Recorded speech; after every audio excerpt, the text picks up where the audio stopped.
Hello student, स्वागत है आप सभी का एक नए वीडियो में। और इस वीडियो में हम पॉलिटेक्निक फर्स्ट सेमेस्टर के communication skills in English subject के प्रीवियस ईयर के अर्थात पिछले साल के ओरिजिनल बोर्ड पेपर का सॉल्यूशन देखेंगे। कैसे कैसे क्वेश्चंस वगैरह आपके बोर्ड एग्जाम में अराइज होते हैं। जैसे कि यहाँ पे आपको इंटरफेस पे दिख रहा होगा 20 जनवरी 2024 का ये ऑफिशियल ओरिजिनल आपका बोर्ड का पेपर है। जैसे कि आप सभी स्टूडेंट्स को मालूम है कि आपका एग्जाम दिसंबर में होता है, लेकिन कभी कभी लेट हो जाता है, तो ये आपका एग्जाम जाकर के जनवरी में होता है। तो 20 जनवरी 2024 को पिछली बार की बात करें तो कम्युनिकेशन स्किल्स का आपका एग्जाम हुआ था। कुछ बेसिक और बुनियादी चीजें हैं, जैसा कि आप सभी स्टूडेंट्स को मालूम है कि इस बार आपका सिलेबस बदल गया है, आपके जो चैप्टर्स है उसमें भी बदलाव किए गए हैं, और आपका जो सब्जेक्ट है उसका नाम भी चेंज कर दिया गया है। अब इसका नाम क्या है? Communication skills in English. इसका पूरा नाम क्या है? नया जो नाम है कम्युनिकेशन स्किल्स इन इंग्लिश है। पहले ये जो पेपर था 50 नंबर का होता था, अब 60 नंबर का होगा। पहले जो आपको समय मिलता था 2.5 घंटे मिलता था, अब आपको 3 घंटे मिलेंगे। तो ये तो सारी चीज़ आपको बताने की जरूरत नहीं है, पहले भी मैंने आपको बता रखा है कि हाँ इसका नाम चेंज हुआ है। पहले जो पेपर का पैटर्न था, पेपर का पैटर्न थोड़ा सा समझ लीजिए, फिर हम इसके सोल्यूशन को थोड़ा बहुत देखेंगे, समझेंगे किस तरीके से कैसे कैसे क्वेश्चन वगैरह पूछे जाते थे, अब कौन से क्वेश्चन नहीं पूछे जाएंगे, कौन से पार्ट को हटा दिया गया है। तो सबसे पहले पेपर के पैटर्न को समझ लीजिए। आपसे एग्जाम में 4 पार्ट पूछे जाएंगे, part A, part B, part C, part D. पहले पार्ट की बात करें तो इसमें 12 क्वेश्चन पूछे जाएंगे, 12 में से आपको 10 करने रहेंगे, 10 आपके एक एक नंबर के रहेंगे। तो यहाँ से आपके कितने मार्क्स हो गए? 10 मार्क्स हो गए। पहले पार्ट की बात करें, पार्ट ए की बात करें। दूसरे पार्ट की बात करें तो यहाँ से आपके 7 क्वेश्चन पूछे जाएंगे, 7 में से आपको 5 करने रहेंगे, पांचों दो दो नंबर के रहेंगे, तो 5 दूना यहाँ से आपका 10 नंबर हो गया। तीसरे पार्ट की बात करें तो यहाँ से आपके 10 क्वेश्चन पूछे जाएंगे, 10 में से आपको करने कितने रहेंगे? तो यहाँ से आपको 8 करने रहेंगे। आठों आपके कितने कितने नंबर के रहेंगे? तो आठों आपके ढाई ढाई नंबर के रहेंगे। तो यहाँ से आपका 20 नंबर का हो गया।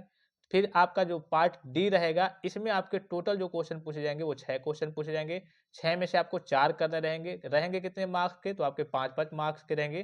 तो 5 चौको यहाँ से आपके 20 मार्क्स के हो गए। तो 20 20 40 10 50 10 60 ऐसे अब इस फॉर्मेट में, इस सीक्वेंस में आपका इस तरीके से अब आपका पेपर का पैटर्न रहेगा। तो ये आपके इस बार के क्या रहने वाला है? पेपर का कल की फॉर्मेट रहने वाला है। ये आपके पेपर का पैटर्न रहने वाला है इस सीक्वेंस में, part A, part B, part C, part D. यहाँ पे एक और चीज समझ लीजिए, जो आपका पार्ट ए है जिसमें आपके 12 क्वेश्चन पूछे जाने वाले हैं पार्ट ए में, तो पार्ट ए में भी कल के 3 सेक्शन में पूछे जाएंगे। पहले आपका एमसीक्यू का पार्ट रहेगा 4 क्वेश्चन के, ठीक है। फिर 4 क्वेश्चन आपके कल के fill in the blanks type के रहेंगे, 4 क्वेश्चन। फिर आपके 4 क्वेश्चन आपके रहेंगे वन वर्ड टाइप के, यानी कि एक शब्द में उसका आंसर आप दे दे, तुरंत एक शब्द ही आपको लिखना होगा। अब एक शब्द में कभी कभी उसमें देता है कि हाँ चलिए एक लाइन तक का, बहुत ज्यादा रहेगा तो एक लाइन तक का रहेगा। उसमें भी आपको ट्रू फॉल्स भी देखने को, ट्रू फॉल्स टाइप के कलिए क्वेश्चन भी देखने को मिलेंगे। तो ये आपके पार्ट ए में कलिए के 3 सेक्शन हो जाएंगे, एमसीक्यू टाइप के 4 questions, 4 fill in the blanks के, और 4 आपके एक शब्द में जिसका आंसर आप तुरंत सटीक तरीके से, अगर आपको याद होगा तो दे पाएंगे, नहीं याद होगा तो नहीं दे पाएंगे, मतलब एक लाइन में या फिर एक शब्द में ही उसका उत्तर आपको देना होगा। तो ये आपके इस बार का पूरा पेपर का पैटर्न है। एक चीज और मैं आपको बता दूं कि पॉली वाला टेक्निक एप्लीकेशन पे, पॉली वाला टेक्निक एप्लीकेशन पे आपके सारे प्री बोर्ड के अर्थात इस बार के नए पैटर्न पे आधारित, नए सीक्वेंस पे, जो इस बार के आपके इंपॉर्टेंट क्वेश्चन है, हर एक सब्जेक्ट के 3-3 सेट, हर एक सब्जेक्ट के कितने? 3-3 सेट आपके एप्लीकेशन पे अवेलेबल है। उसको जाकर के आपको जरूर देख लेना है, क्योंकि उससे बाहर आपके क्वेश्चंस वगैरह एग्जाम में नहीं अराइज होंगे। हो सकता है कि इन तीनों सेट में से हो सकता है कि पहला सेट ही आपका पूरा जैसे का तैसे लड़ जाए, या फिर ये भी हो सकता है कि दूसरा सेट लड़ जाए, या फिर तीसरा सेट लड़ जाए, या फिर ये हो सकता है कि पहले सेट से आपके 50% क्वेश्चन आ गए, दूसरे सेट से आपके करिए कि 30% क्वेश्चन आ गए, तीसरे सेट से आपके 20% क्वेश्चन आ गए, ऐसे क्वेश्चन वगैरह, यानी कि उन 3 सेट से बाहर आपको क्वेश्चन वगैरह एग्जाम में देखने को नहीं मिलेंगे। तो वो आप सभी स्टूडेंट्स के लिए काफी ज्यादा इंपॉर्टेंट है। इसके अलावा कम्युनिकेशन स्किल्स इन इंग्लिश की बात करें, जो नया आपका सिलेबस है, नए पैटर्न पे सारी चीजें आधारित, वो आपके वीडियो लेक्चर्स भी आपको देखने को मिल जाएंगे। इसके अलावा इसके आपके प्रिंटेड नोट्स भी कल की एचडी क्वालिटी में देखने को मिल जाएंगे, वो भी एप्लीकेशन पे अवेलेबल है। और आपके हैंड रिटन भी नोट्स अवेलेबल हैं। हैंड रिटन के लास्ट पेज में जब आप जाएंगे तो चैप्टर वाइज आपको इंपॉर्टेंट क्वेश्चंस भी वहां पे आपको देखने को मिल जाएंगे। सारी चीजें आपको एप्लीकेशन पे प्रोवाइड करा दी गई है। अप्लाइड फिजिक्स का भी नोट्स वहां पे अवेलेबल है, और जितने आपके खास करके जो प्री बोर्ड के पेपर है हिंदी में अवेलेबल है, उसको जाकर के आपको जरूर देखना है। हर एक सब्जेक्ट के 3-3 सेट है, उन 3 सेट से बाहर आपके एक भी एग्जाम में क्वेश्चन वगैरह अराइज नहीं होंगे। जब आप पेपर दे करके आएंगे तो कहेंगे हाँ वाकई में जो बच्चे नहीं लिए होंगे उनको हो सकता है कि आगे चल के पछतावा हो, क्योंकि अगर आपकी बैक फर्स्ट सेमेस्टर में अगर आपकी बैक लग जाती है थोड़ी सी लापरवाही या फिर गलती के चलते, तो जैसे फर्स्ट सेमेस्टर में बैक लगने का मतलब क्या है?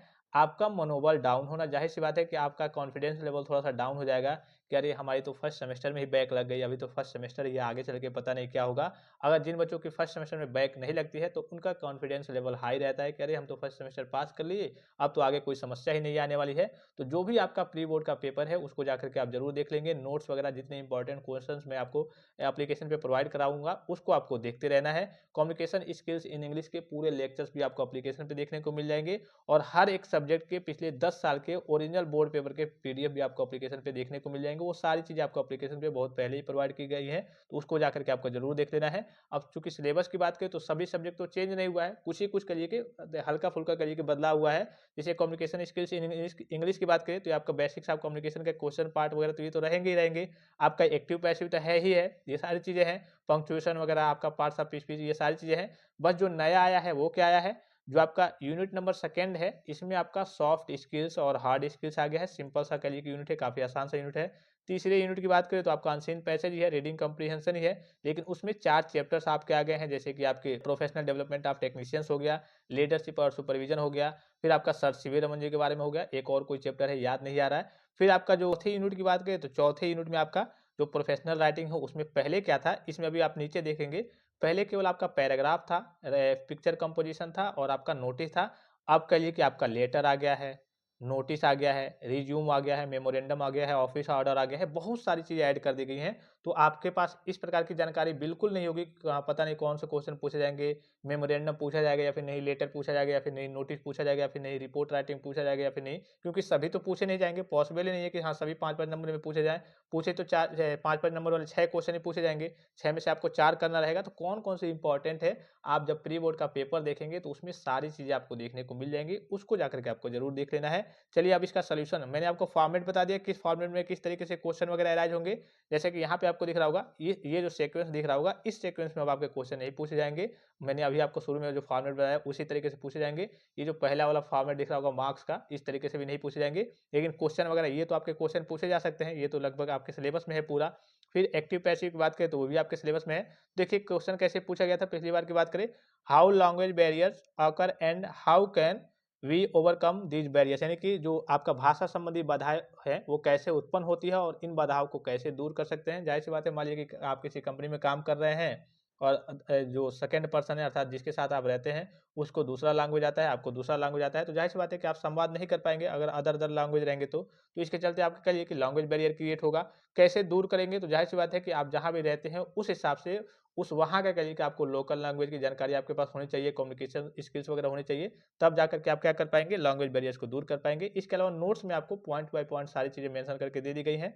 दूसरा क्वेश्चन देखिए थोड़ा सा टेक्निकल टाइप का घुमा करके पूछ दिया गया था, देखने में तो बहुत बड़ा लग रहा होगा लेकिन नॉर्मल सा क्वेश्चन है। कहा गया है supposing that you are communicating with a dumb and deaf person, then how would you communicate and which parts of non-verbal communication would you use। यानी कि देखिए मान लीजिए कि आप किसी गूंगे, गूंगे मतलब जो बोल नहीं सकता है, या फिर बहरे जो सुन नहीं सकता है व्यक्ति से बातचीत कर रहे हैं, तो आप कैसे उससे बातचीत करेंगे और गैर मौखिक संचार के किन हिस्सों का उपयोग करेंगे।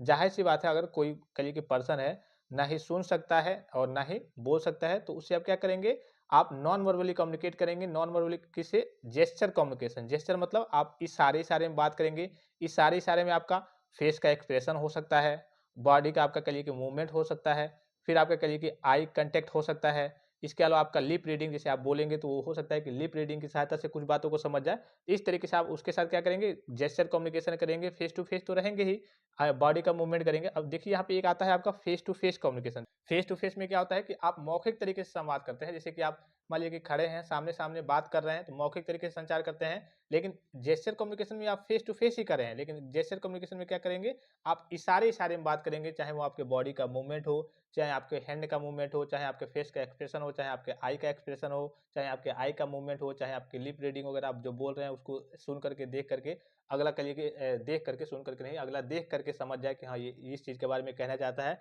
ये बात कर रहा है। तो इस तरीके से आप क्या कर सकते हैं, गूंगे या फिर बहरे व्यक्ति से बातचीत कर सकते हैं। तो इसमें यही होता है कि बॉडी का मूवमेंट वगैरह होता है, फेस का एक्सप्रेशन वगैरह होता है। इन सारे तरीकों से आप कहिए कि जो गूंगा व्यक्ति हो या फिर कहिए कि बहरा व्यक्ति हो उससे आप संवाद कर सकते हैं, संचार कर सकते हैं, अर्थात बातचीत कर सकते हैं।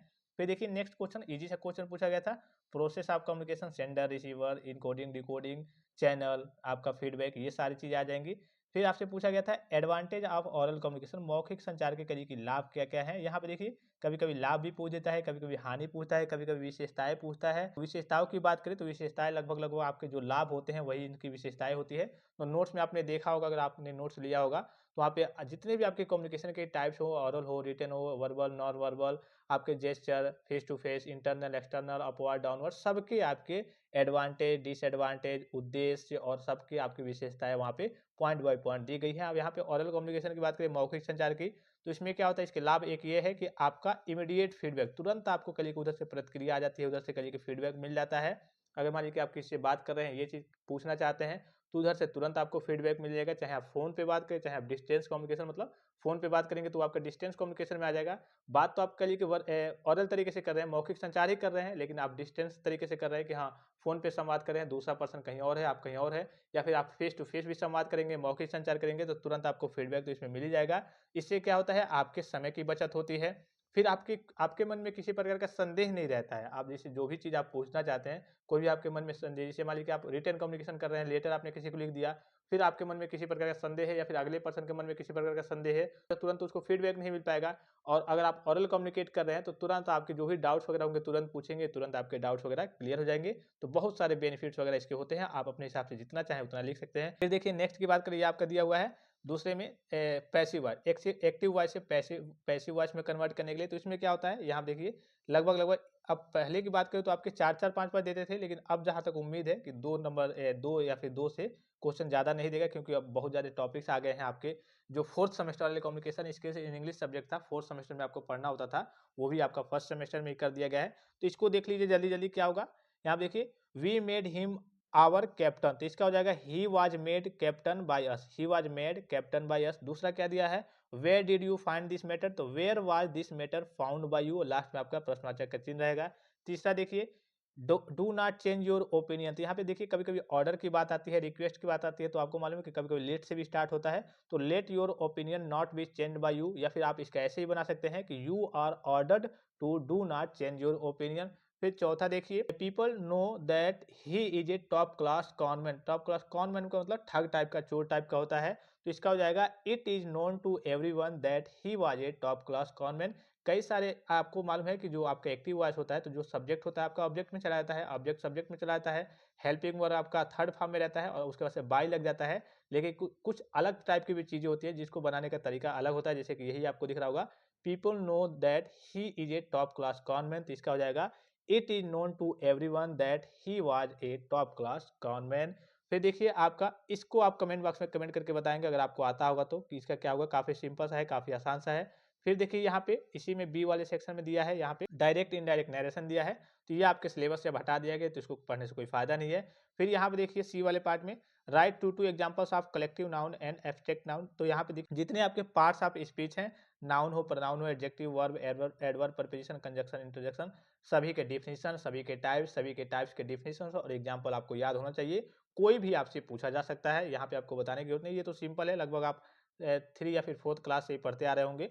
फिर देखिए पंक्चुएट करने के लिए आएगा, नॉर्मल सा सिंपल सा देता है, बस आपको समझना होता है, पंक्चुएट करना होता है। जैसे यहाँ पे क्या दिया हुआ है, the food item served at the party, samosa, puri, paneer tikka, gulab jamun, rabri, chilla करके दिया है। तो यहाँ देखिए इसको पंक्चुएट मतलब इसको व्यवस्थित करके आपको कौन कैपिटल लेटर कहाँ पे रहेगा, कहाँ पे फुल स्टॉप रहेगा, कहाँ पे कामा रहेगा। तो यहाँ पे देखिए क्या दिया है, दी फूड, तो दी फूड तो आपका ऐसा ही रहेगा, दी फूड।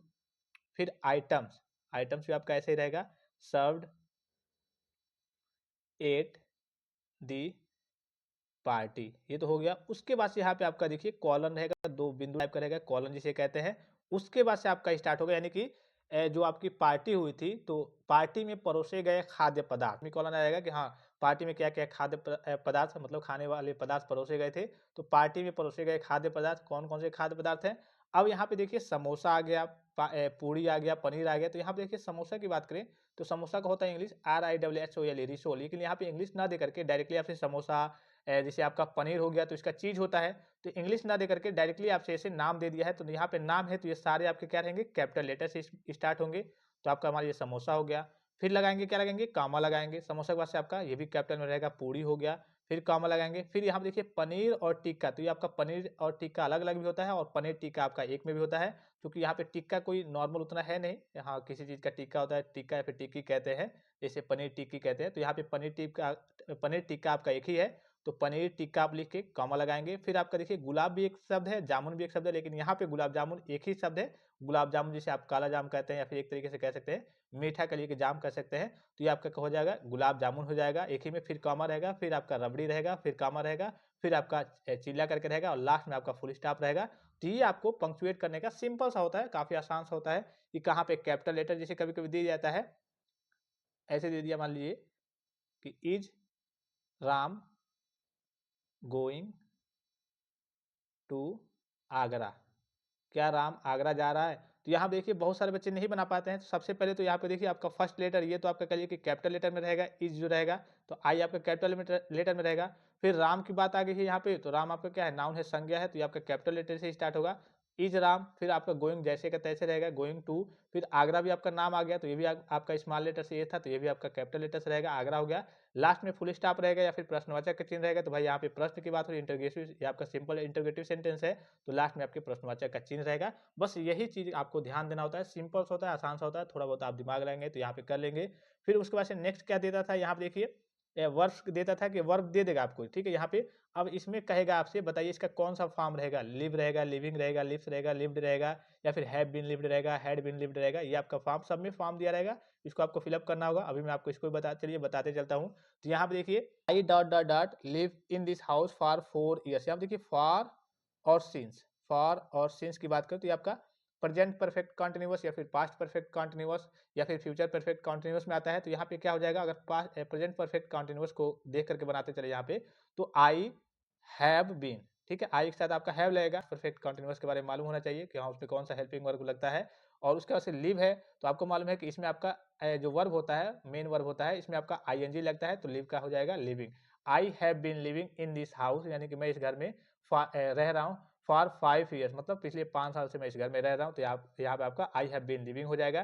फिर दूसरे की बात करें, it is a nonsense if the telephone rings when you dot dot dot watch an interesting programme, यानी कि इट इज ए नॉनसेंस, यानी कि जब यह परेशानी की बात है या फिर परेशानी होती है, इफ द टेलीफोन, जब टेलीफोन बजता है, when you are watching an interesting programme, यानी कि जब आपको इंटरेस्टिंग प्रोग्राम देखते हैं और तब आपका फोन वगैरह बजता है, तो कहिए कि आप चिड़चिड़े टाइप के होते हैं, या फिर कहिए कि आपको परेशानी वगैरह होती है कि अरे यार इतना अच्छा मूवी देख रहे थे, फोन आ गया। फिर देखिए तीसरा आपका C dot dot dot go abroad every year, तो यहाँ पे आपके क्या हो जाएगा, सी गोज, गो का क्या हो जाएगा, गोज, सी गोज, यानी कि वह हर साल विदेश जाती है, she goes abroad every year, तो यहाँ पे आपका गो का क्या हो जाएगा, गोज हो जाएगा। फिर देखिए our new TV dot dot deliver this afternoon, यानी कि आवर न्यू टीवी, हमारा जो नया टीवी है आज दोपहर तक डिलीवर कर दिया जाएगा, तो यहाँ पे हो जाएगा our new TV will be delivered this noon, यानी कि जो हमारा नया टीवी है आज दोपहर तक डिलीवर कर दिया जाएगा। तो ये हो गया, इस टाइप से भी पूछा जाता है। अब देखिए इस बार क्या बदलाव किया था, ये पूछा जाता है कि नहीं, या फिर पूछा भी जाएगा तो जो 4 की संख्या है इसमें 2 की संख्या कर दी जाएगी, या फिर वर्ब्स का आपसे डायरेक्टली डेफिनेशन और उसके टाइप्स वगैरह भी पूछे जा सकते हैं।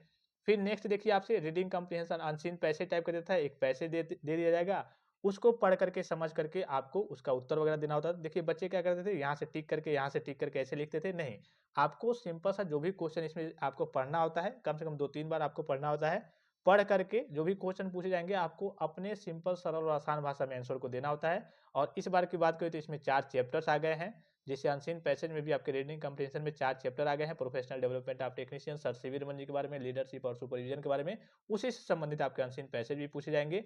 फिर नेक्स्ट की बात करें, यहाँ देखिए एक आता था आपका पिक्चर कंपोजिशन, ठीक है, पिक्चर को देख करके आपको बताना होता था, जैसे आप पैराग्राफ या फिर ऐसे टाइप का लिखते हैं तो इस पिक्चर को देख करके आपको समझना होता था कि हाँ इस पिक्चर में क्या कहा जा रहा है। जैसे मान लीजिए कि अगर किसी स्कूल की बात आ रही है, स्कूल है कोई, वहाँ पे बच्चे खेल रहे हैं, या फिर गाँव में कोई बागीचा टाइप का है, वहाँ पे बच्चे खेल रहे हैं, पक्षी वगैरह उड़ रहे हैं, तो उसको देख करके आपको ऐसे टाइप का पैराग्राफ लिखना होता था। पिक्चर को देख करके आपको सारी चीज़ें डिफाइन करनी होती थी कि हाँ, यह यहाँ पे ये हो रहा है, इतने लोग हैं, ये स्कूल का सीन है, यहाँ पे बच्चे खेल रहे हैं, इस तरीके से। तो ये भी आपके सिलेबस से क्या कर दिया गया है, निकाल दिया गया है, तो इसको भी पढ़ने से कोई फ़ायदा है नहीं, पिक्चर कंपोज़िशन को। फिर आपका आता था पैराग्राफ, ठीक है? पैराग्राफ की बात करें, जैसे एस्से टाइप का नॉर्मली होता है, उसी टाइप का पैराग्राफ भी होता है, तो ये भी आपके सिलेबस से निकाल दिया। दोनों जो है आपका पैराग्राफ और ये पिक्चर कंपोज़िशन और ये पैराग्राफ, ये दोनों आपका निकाल दिया गया है, ये आपके सिलेबस में अब नहीं है। फिर लास्ट है जो आपका, जो पहले पूछा जाता था, इसमें देखिए आपका नोटिस पूछा जाता था, देखिए ड्राफ्ट एंड नोटिस, ठीक है? नोटिस के बारे में पूछा जाता था, अब यहाँ पे आपसे लेटर भी पूछा जाएगा, नोटिस भी पूछा जाएगा, रिज्यूम भी पूछा जा सकता है, सीवी भी पूछा जा सकता है, आपका मेमोरेंडम भी पूछा जा सकता है। तो ये आपको एप्लीकेशन पे जब आप प्री बोर्ड का पेपर देखेंगे तो उसमें आपको मालूम चल जाएगा कौन-कौन से किस टाइप के क्वेश्चन वगैरह आपके बोर्ड एग्जाम में इस बार जो आपका है, जो 5-5 नंबर वाले खास करके, वो काफ़ी इंपॉर्टेंट है, क्योंकि आपका जो सीवी, लेटर, रिज्यूम वगैरह पूछा जाएगा वो एक-एक नंबर में नहीं पूछा जाएगा, वो आपके लिखने के लिए जब पूछा जाएगा तो लेटर वगैरह, नोटिस वगैरह, रिपोर्ट राइटिंग वगैरह, ये सारे आपके 5-5 नंबर में ही पूछे जाएँगे। तो एप्लीकेशन में सारी चीज़ें अवेलेबल है, जाकर के उसको आपको देख लेना है। एप्लीकेशन का लिंक मैं आपको इसी वीडियो के डिस्क्रिप्शन बॉक्स में दे रहा हूँ। नाम क्या है? पॉली वाला टेक्निक। क्योंकि इस बार आपके करिए कि बहुत सारी चीज़ें, अगर कम्युनिकेशन स्किल्स इंग्लिश की बात करें तो बहुत सारी चीज़ें बदल दी गई हैं। मेन करके खास करके जो आपका फॉर्मेट है, जो आपके पेपर का पैटर्न है, वही बदल दिया गया है। ये जो आपका पेपर का पैटर्न दिख रहा होगा, पहले में ही आपसे शुरुआत हुआ है 4-4 नंबर से, इस तरीके से पूछा ही नहीं जाएगा, एक-एक नंबर से स्टार्ट होगा, एमसीक्यू टाइप से स्टार्ट होगा। तो सारे आपके जो इस बार का प्री बोर्ड का पेपर है वो आपके एप्लीकेशन पे अवेलेबल है, पॉली वाला टेक्निक एप्लीकेशन पे। उसको जाकर के आप सभी स्टूडेंट जरूर देख लेंगे। हर एक सब्जेक्ट के वहाँ पे प्री बोर्ड के पेपर आपके अवेलेबल है और कुछ नोट्स भी अवेलेबल है, उसको भी आप देख लेंगे। आई होप कि ये वीडियो आपको काफ़ी ज़्यादा हेल्पफुल और इन्फॉर्मेटिव लगा होगा, और किसी प्रकार का संदेह हो, कोई जानकारी चाहिए, तो आप कमेंट बॉक्स में कमेंट करके पूछ सकते हैं। फिलहाल इस वीडियो में इतना, इजाज़त दीजिए। धन्यवाद, थैंक्स फॉर वॉचिंग। मिलते हैं नेक्स्ट वीडियो में।